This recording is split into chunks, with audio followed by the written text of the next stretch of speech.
Welcome to the Divorce Podcast, where we explore all aspects of ending relationships, separation, and parenting apart. If your marriage or partnership has ended, or you have friends and family who are separating, this podcast is for you.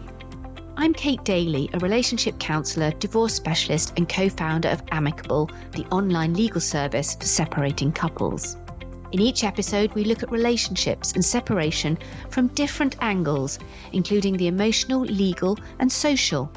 I'm joined by experts and special guests who share their own unique stories, experience, and tips with the goal of helping people end relationships in a kinder and better way.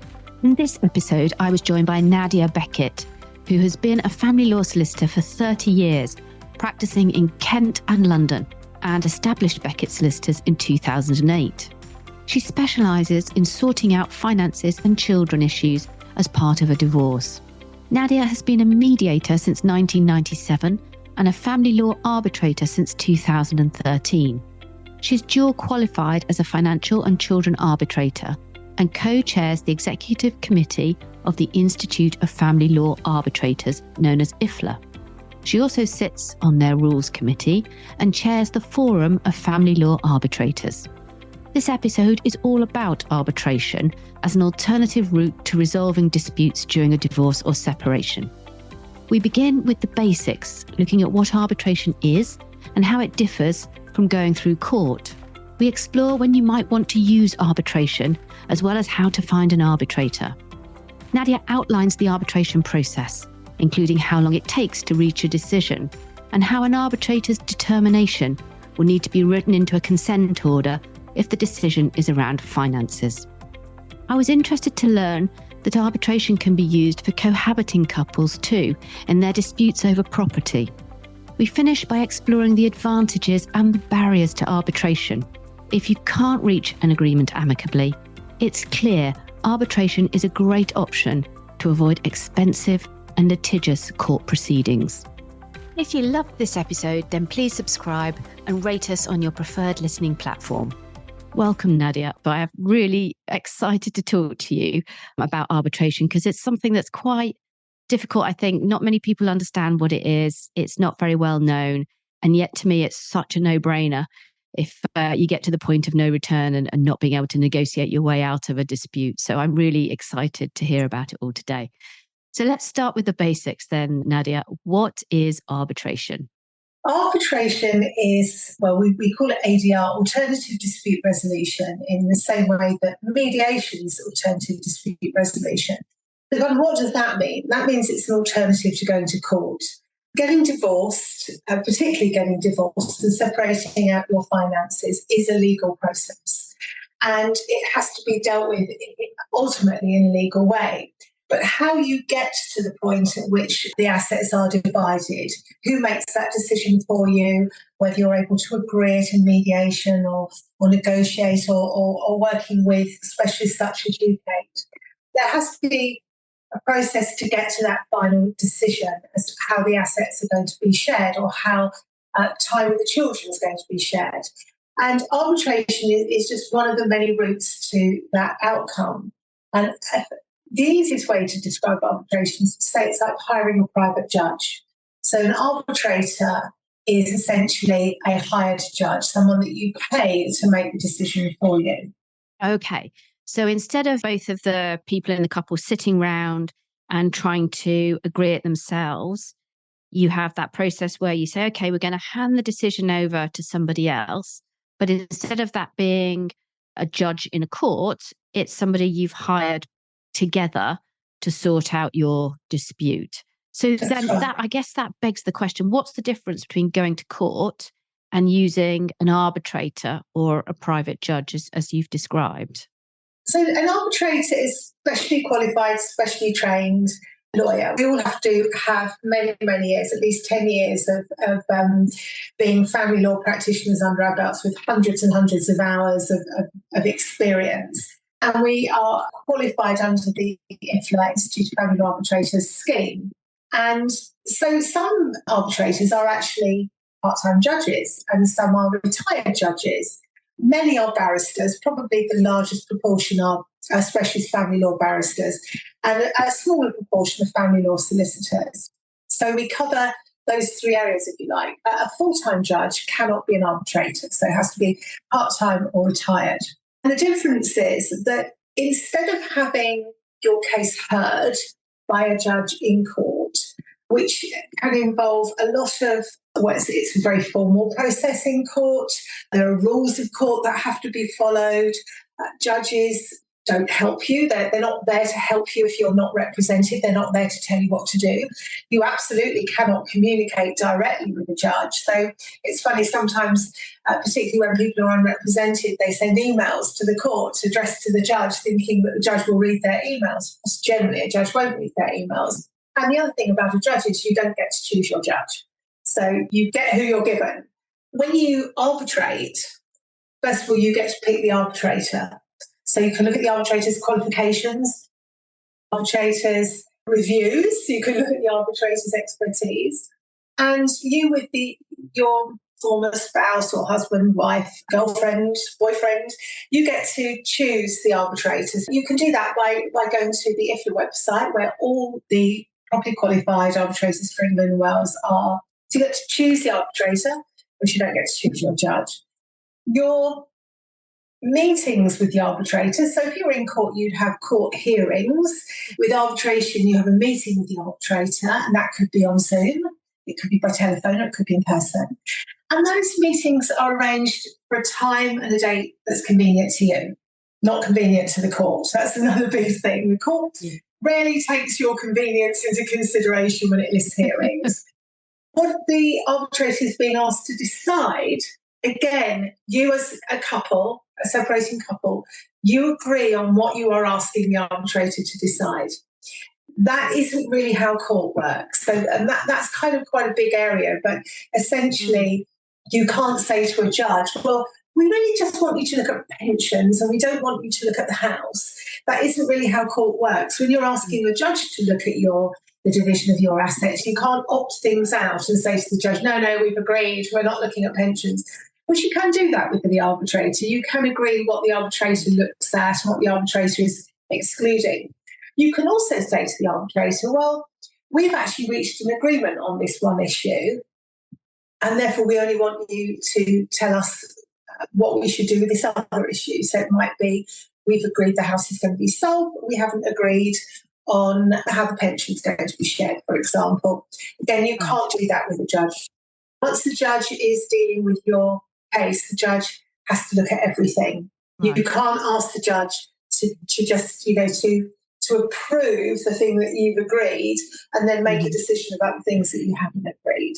So it sounds like an arbitrator is a lot more flexible then, and you've got a lot more influence on how the case is dealt with. So one of the complaints we often hear, isn't it, of court is that you're out of control, you're giving up your power, you're letting somebody else decide, you've got no control over that outcome, you've not got any control over how that's looked at or when or where or any of those sorts of things.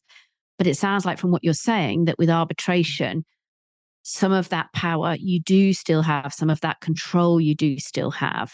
And that can feel, I think that's quite important to people, isn't it? To feel that they have some volition in the process rather than it being completely out of their hands. That's so true, Kate. I mean, ultimately, you are giving the decision-making process to somebody else. You are asking someone to make the decision for you.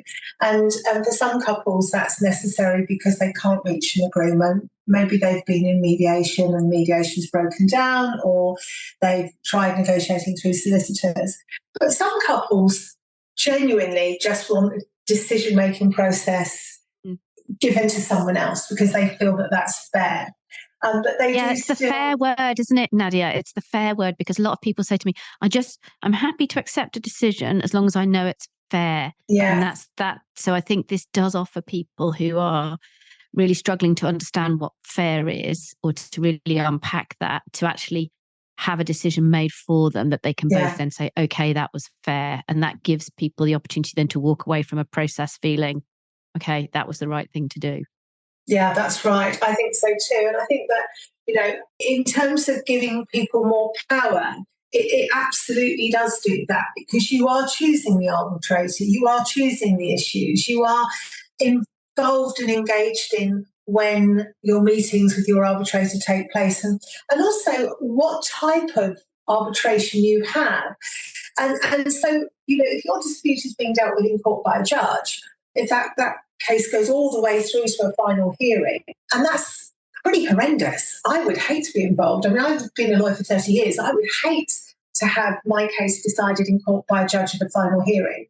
You're being cross-examined in a witness box. I mean, it's everything you've seen on television. I can vouch for the fact that it is pretty rubbish as an experience, yes. Now, when you have your case arbitrated, it may be that it's going to be more user-friendly, but ultimately you may have to have that type of hearing where you are asked questions and you have to answer them, and each person has a representation.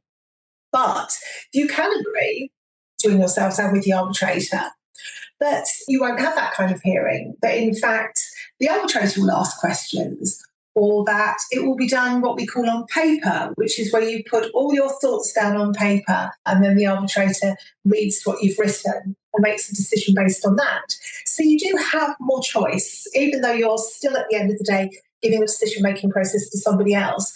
You are more, I think, more invested, more involved in the decision-making process and in the process itself. So I think that's very empowering.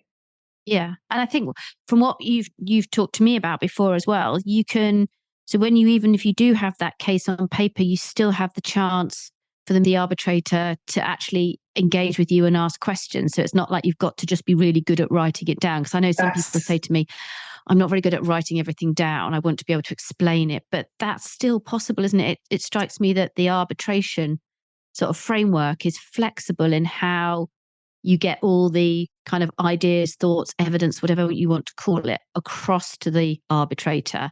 And the arbitrator has that to and fro with you to make sure that they fully understand what the situation is. And you can then feel confident that you've communicated your point in lots of different ways. Yes, that's absolutely true.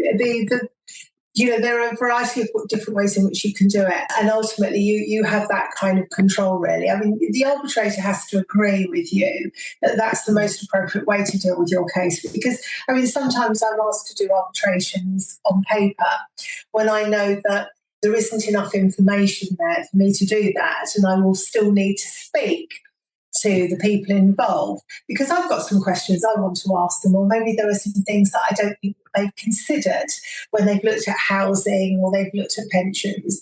But yes, there is a lot more flexibility and there's a lot more choice in the process. So you've got this process then where you have effectively a private judge listening. You've had to choose the arbitrator together. The arbitrators listen to what you've got to say. What's to stop somebody deciding they don't like what the arbitrator has decided and saying, well, I'm not going to agree to that anymore? Okay, so I'll just start by saying another advantage of arbitration is that in court, you go to judgment, the judge tells you the decision, and then you leave court. In arbitration, the arbitrator goes away, so generally doesn't give you the decision there and then, goes away and writes up the decision in what we call, for financial arbitrations, it's called an award. For children arbitrations, it's called a determination. And that's a written judgment, if you like.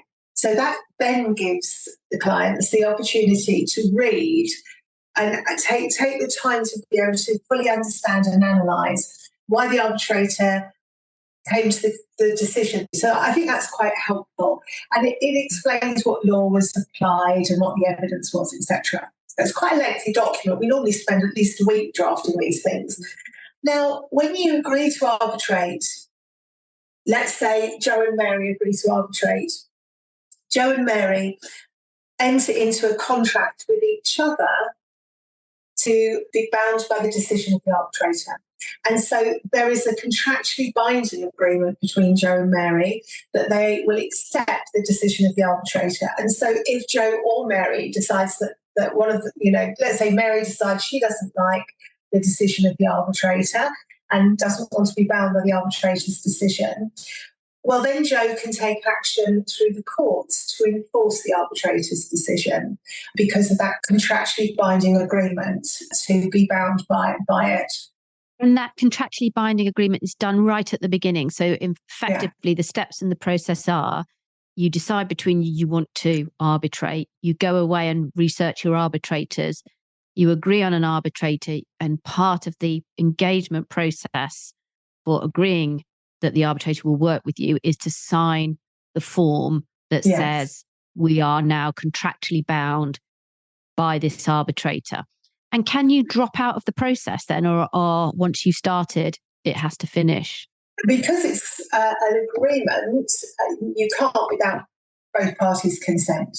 So you both have to agree you wanted to stop. If only one of you, so if one of you just doesn't like the way it's going or any second guessing what's coming down the line, you can't just turn around and say, well, I'm not doing this anymore. So that contractual agreement is really important. As long as the arbitrator's decision is within the right basket of fruit, the right broad spectrum of decisions, and it's reasonable for that arbitrator to have reached, then that decision is going to be upheld by the court. And the courts have been very clear about that.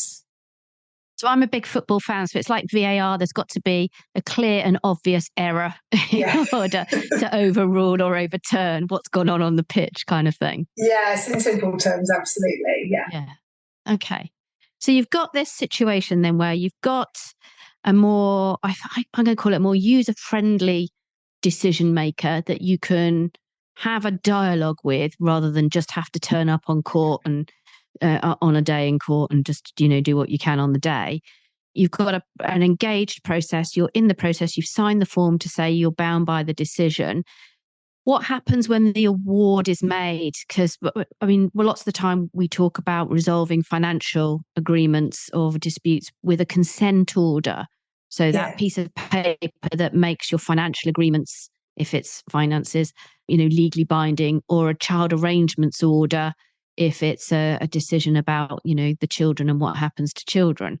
So do you get those documents in the arbitration process? So you've got this award. Is the award the consent order, or is that something else? No, the award is something else, but many arbitrators will agree in advance that they will draft the order for the couple at the conclusion of the argument. It really depends. Sometimes couples have got their own lawyers, in which case their lawyers will draft the consent order.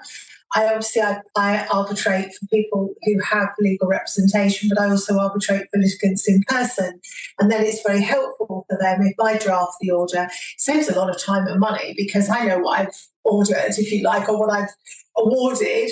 And so they're not paying solicitors to go backwards and forwards arguing about the nuances of what the arbitrator did or did not award. And it's, it might surprise some of your listeners, Kate, to know how much money can be spent after a court hearing arguing about the exact wording of the order. And how the sting in the tail, isn't it? The gift that keeps on giving when you get yet another bill dropping onto the doormat when you think you've already hemorrhaged enough money for a lifetime of legal advice having through a court situation. You make is that you get the spirit of the order, you know what you're trying to achieve, and therefore you can word it in a way that's as neutral as possible without undermining what you think is being ordered, I guess. That's true. The award will set out very clearly what is going to go into the consent order, but the devil is always in the detail, isn't it? Consent orders contain a number of things which are not orders, often things called recitals and agreements, which can trip people up. And so I certainly draft consent orders following on from arbitrations, and I know a lot of other arbitrators do as well. Now, consent order is absolutely going to be necessary for financial remedy proceedings, but not necessarily necessary proceedings. In children proceedings, you would only really want to convert the arbitrator's determination into an order if there had been issues that might give you reason to be concerned that what the arbitrator has determined, that one party won't comply with it. So we stick to that principle. We often talk about the no order principle, which means that wherever possible, the court doesn't want to make orders for children.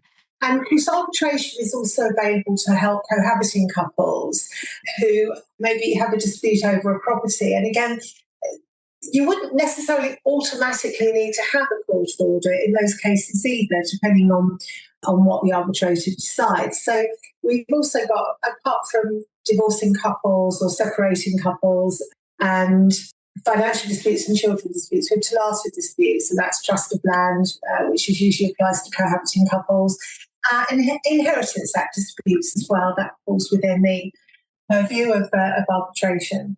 So there with arbitration then, Nadia, there are lots of, it's one of the ways of coming to an agreement about either finances or children.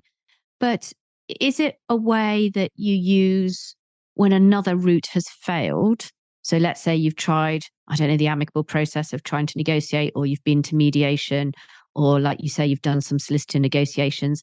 Is arbitration like a tier 2 resolution, or do you have people who go straight to arbitration without trying to sort it out themselves first? Yes, we do. I do. As I think I said earlier, some couples just don't feel that mediation is right for them. They've probably taken some legal advice, but they're nervous about the cost of litigation, and quite rightly so, and how expensive it's going to be to have lawyers involved. And they've found out about arbitration and feel that arbitration is the right fit for them. So I think it's both, Kate. You know, some clients come straight to me for arbitration, others come via mediators, or after the negotiations through solicitors have done, or after they've been found by the court. So can I tell you what happened to me last week? This was not as an arbitrator, and unfortunately it's not a happy ending to this story, but it is a very good example of where arbitration would have been perfect. Acting as a solicitor for a husband in a case, and we had a final hearing listed for today. So we have been preparing for this final hearing for about a year and a half. So it's been 1 to 2 years of litigation. And this couple have been separated for a very long time, I think going on for 10 years. So their separation and divorce has been going on for 10 years, if you like. And we've been involved in court proceedings for, I'd say, at least 2 years. And today was supposed to be the final hearing. And on Friday, which is the day we've booked a barrister, and we've had experts in mortgage reports and experts in this, that, and the other, and updated all our bank statements and everything, and got the whole thing ready for this hearing today. And on Friday, when I was sitting at my desk and an email popped up from the court, guess what? No judge. So I immediately get on the phone and I find an arbitrator, a really very experienced, very good arbitrator who could have heard the case today. And unfortunately, the wife wouldn't agree. But if the wife had agreed, we could have used all that work to bring the case to a conclusion today, and at no extra cost to anybody. Unfortunately, because we couldn't get an agreement to arbitrate, all the costs which my client has paid, including counsel's fee, because he has to pay counsel's fee anyway, even though the hearing didn't go ahead, and it's not his fault, it's not counsel's fault either, he's going to have to pay that all over again. So I think it's going to cost him £10,000. Yeah. How painful. I give you that example because that happens all the time. It happens all the time. And I even had a case where almost identical circumstances, but the husband who was in person did agree to arbitrate. And we did manage to save the day at the last minute. And that case was featured in the Sunday Times, I think. That's why arbitration is a great idea. But it's a good point you make for the time that it takes, because explain to people who perhaps aren't all the way down this track then, how long would it take from starting from a first hearing to a final hearing these days with the broken court system that we have, the judicial delays? Roughly how long are we talking to get your case heard all the way through? I would say you're easily looking at 2 years. So 2 years. Yeah. And if you think about that, if you've got kids, 2 years in your kids' lives, 2 years you're of still trying to sort it all out. It's just, the cost is just eye-watering, isn't it? So it can take 2 years to go through the court system. And yet, let's say you want to arbitrate. Typically, how long does the arbitration process take by contrast? From start to finish. So, it's, depends on where the arbitrator is brought in. So I'm sometimes brought in as an arbitrator where all the work's already been done and they're just saying to me, can you arbitrate this in 2 weeks' time? And I'm like, yes, I can. I've got a free day on Wednesday. I've got an arbitration coming up on Thursday. It's a similar kind of thing. If I'm involved from the very beginning, and that often happens where the couple are not represented, and so I'm helping them do all the things that a lawyer would normally help them with. So get their financial disclosure and their mortgage reports and their pension information, all of that kind of stuff. That takes time. So then you're probably looking at around 6 months from start to finish, though. You know, that's... So 6 months, worst case scenario at 6 months compared to average case scenario of 2 years going through the court. It's incomparable. I mean, it obviously costs a lot less to arbitrate than it does to go to a final hearing. And I know it's too difficult to say the average cost because all arbitrators charge different amounts of money and all solicitors do. Therefore, to try and get an average of both, I know is pretty impossible. I can give you one. Go on then, do it then. In my experience, because I can tell you, roughly, I can base it on what I charge and what I know other arbitrators charge, particularly because as a solicitor, I'm often asking them, what are you going to charge my clients to do this arbitration? So in my experience, depending on how complicated the case is, how many issues there are, etc., if the arbitrator is just being asked to do a day of arbitration, that's what we'd be looking at. So it may be a day's preparation and a whole day where they're hearing all the evidence and making the decision and then writing their award after determination. Between £2,000 and £4,000 plus VAT. Now, obviously, there are going to be arbitrators charge a lot more than that. And I doubt there'll be any that charge less. I don't think you could do it for less. But I think that's a very good average. Contrast that to like going all the way to a final hearing. Well, the problem with a final hearing, so I've just given you the arbitrator's fee. Now, if you choose to have an arbitration where you have solicitors and barristers involved, you're going to have all those costs as well. Of course you are. But the problem with litigation, if I take my example of Mr. X, whose case was supposed to be heard today, in order to get the case ready for the hearing, we had to update his financial disclosure, we had to get an update on the mortgage report, and we had to update property particulars. If we don't get another hearing date for 6 months, we'll have to do that all over again. Yeah? So it isn't just the fees of the experts and the professionals involved. It's the work that the lawyers have to do to have the case ready for the hearing. The longer a case takes, the more times you have to... You don't do financial disclosure once. If you've got a case that lasts 2 years, you've probably done that financial disclosure and updated it 3 times, maybe 4 times. You've probably got your experts reports, 2, 3, 4 times. At the moment, with mortgage rates going up, we can't rely on a mortgage report that we got 6 months ago. Or property values, we can't rely on an evaluation of the matrimonial home we got 6 months ago. We need to get affordability, can you? I mean, affordability is the big one at the moment as well, isn't it? With interest rates going up, people's affordability, even if they can get the mortgage, we're in a whole different ballgame, aren't we? Cost of living crisis, rising fuel prices, rising food prices. People just can't afford what we might have calculated 6 months ago. We get that a lot as well. That delay is going to cost you money, and that delay is going to have you tearing your hair out. Because I can't imagine how frustrated I would get if my solicitor asked me for the 3rd time to produce more bank statements, and then my husband goes through all the bank statements and asks me questions about what I spent, £57 in Asda on and that kind of thing. It's infuriating and tedious. And you will have to do it again and again and again. Whereas if you arbitrate and you can get that done quickly, you're going to save all of that, So in my rational brain, then arbitration is such a no-brainer. Why isn't everyone doing it? I don't know. I agree with you. It is a no-brainer. It's just like such a no-brainer, isn't it? I don't know. So there are problems with gatekeepers. This is just my point.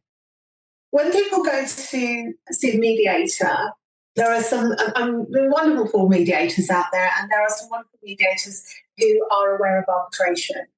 And there are lots and lots of mediators who are not aware of arbitration. And so when people go along to get their MyAM certificate or to, because before you can make an application to the court, you have to get a certificate from a mediator to say that you've talked about mediation. And that's all they talk about. And in my experience, what they're not being given is options. So I think the clients are not being given options by their mediators. They're not being given options by their solicitors. Why? Whether it's because they're still, it shouldn't be, but there's still a lack of understanding or knowledge of arbitration, whether it's because professionals don't like moving outside of their own comfort zones. And so if I don't have any experience of arbitration, I'm not going to recommend it to my client because I might get asked some difficult questions I can't answer and I might look a bit silly and I don't know, I won't feel very comfortable and know what I'm doing. So I think there is a touch of that. I definitely do.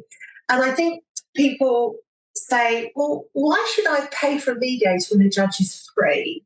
And not fully understand all the hidden costs of litigation, the things that we've just talked about, and how delay can ruin you. I've had cases where, 2 years after a couple separated, the husband lost his job, stopped paying the mortgage on the matrimonial home. When we started the case, good chance the wife and the children were going to keep the matrimonial home. By the time we'd finished, the mortgage arrears was so horrendous, the house was repossessed. And that's what happens when you have delay. It can be absolutely devastating financially to people's lives and it stops you from moving forward. So why don't more people arbitrate? I think they're just not being told. They're not being given it as an option. I think that's the problem, Kate. Yeah. And I think there's a big piece for the government to do around raising awareness and this idea that mediation's the only kind of pathway to getting alternative solutions just needs debunking. We need to give people lots of choice and lots of options because different people will benefit from going through different systems. But arbitration to me, I come at arbitration from people who've used the amicable service and a small number of cases people can't come to an agreement. And then to me, there is no better place to go than arbitration. And I can't fathom why everybody doesn't just bite our hands off and go down the arbitration route because it's such a better process. Thank you, Nadia. Yes. It's been absolutely fascinating hearing all about arbitration. It really genuinely has. I've learned so much. I hope it's been useful to everybody else as well. Where can people find out more about you? The IFLA website is ifla.org.uk. Don't get confused with the Institute of Librarians. So Institute of Family Law Arbitrators. All arbitrators are on the website with their biographies. I'm also at Beckett Solicitors. We're www.beckettsolicitors.ltd or beckettltd.com, Beckett Solicitors, and you'll find me. And there's more information about arbitration on my website. On the IFLA website, there's a guide for the public and there's a guide for professionals as well. And we're just about to publish a guide for mediators, and that can be downloaded. And all the forms that you need to start an arbitration are also on the website. So more information about me and about arbitration on my website at Beckett Solicitors and on the IFLA website as well. That's wonderful. Thank you. And of course, you can find me. I'm on Twitter at Kate_Daly and hear more about new podcast episodes by subscribing for updates and visiting thedivorcepodcast.com or on your favourite listening platform. Thank you, Nadia, for such a wonderful introduction to arbitration. And thank you, everyone, for listening. Thank you, Kate. It's been a pleasure.